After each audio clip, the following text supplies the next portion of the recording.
I'm believing, folks, that this might be their attempt to try and go up against Ukrainian F-16s and other aircraft that they've been using to shoot down these drones, is by equipping some of them with an Igla and then trying to fire it at those aircraft once they get close. Only problem with that, though, folks, is that these drones fly in the middle of the night. It's literally pitch black. So unless they have some form of an infrared camera on this thing, they're not going to be able to even see the aircraft that are attacking this thing before it's too late. So I don't really think this thing is going to be wildly effective, but we'll see. Anyways, we also were able to hear that apparently the Ukrainians were, sorry everyone, that one was apparently a little spicy. It wasn't spicy to me when I watched it earlier, but a little Ukrainian gun drone rolled up on some Russians and was clearing them out, nice style, Ukrainian style. But with that, we are going to be getting on into the Russian casualty report. And it was a pretty good one. Man, it's been like a dry spell out here for Bobcats. They haven't gotten a single piece of special equipment in days. Man, it's turning into a drought, kind of like in Tehran. Oh, man. But anyways, Miss Disa, keeper of the records, did state, a low loss day across the board. Must be the weather and focus on other events. But drones are almost UAVs are almost 10,000 or 100,000, and that is absolutely correct. And over the course of the past 24 hours, we were able to see that 900 Russian soldiers were wounded and killed over the past 24 hours, along with 88 supply trucks, 2 main battle tanks, 12 artillery pieces, 278 drones, and 1 anti-aircraft missile system. It wasn't really the biggest days of losses that we've seen, at least recently, but we still got some interesting footage from the front. Moving us on down towards the areas just outside of the hills of Bakhmut, we did get to see some Russians under a drone attack. Let's take a look. They're in the Buhanka, dashing through the snow, quite literally. Look at them go. Man, they're kind of packed in there like a clown car, honestly. It would be a shame if an FPV hit them. Oh! Why, everyone leaving so soon? But the fun was about to start, everyone. Oh.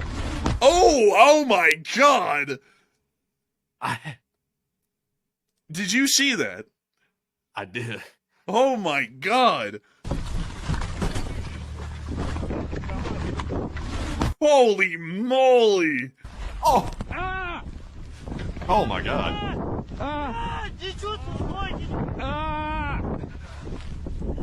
Holy smokes! That guy didn't really sound that enthusiastic about it. He just went, ah! He didn't really have that much time for this. But that gives you a little bit of an idea. Holy smokes!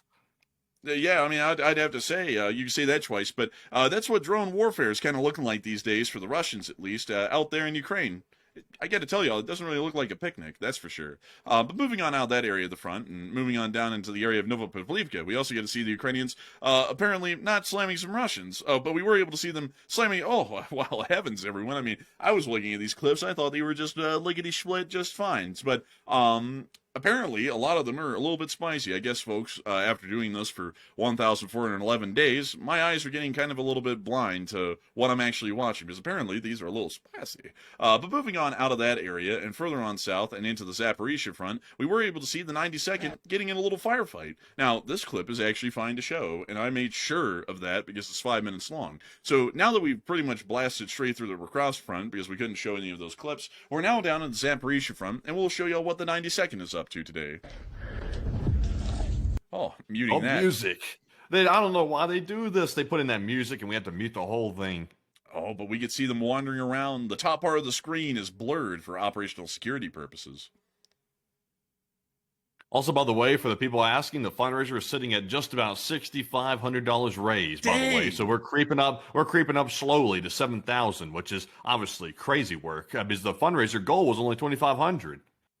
Man, I'm telling you, that's crazy right there. Oh, man.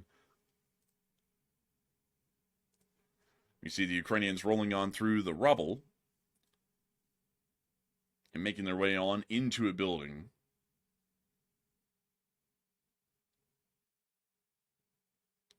We see one of the Ukrainian soldiers firing out of the opening with what appears to be a machine gun.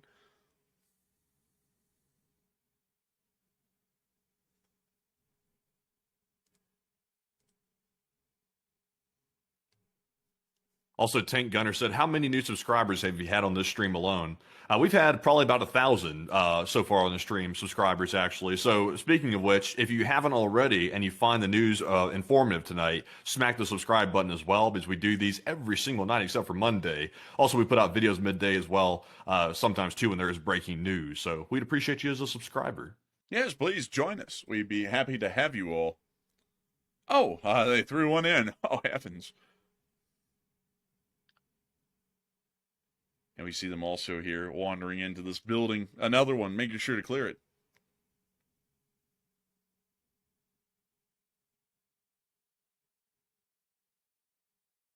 And we see them making sure to doubly clear it. They're clearing it well.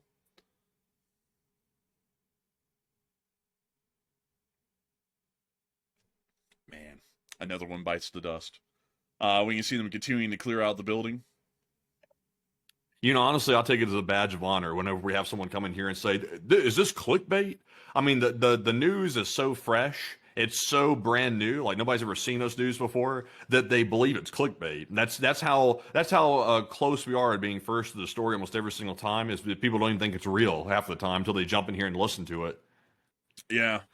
Or, we give foreign policy analysis and it's just straight up. It's like, I don't really think that's a good idea. And then someone puts in that usual TDS, or back in the day, it used to be MAGA, like Nazis or something like that before Trump became president. When Biden was president, we were like, that's not really a good idea. It was like raging MAGA Nazi or something like that would be in the chat. And now it's TDS. So I know we're doing a good job because we're definitely not political stooges, that's for sure.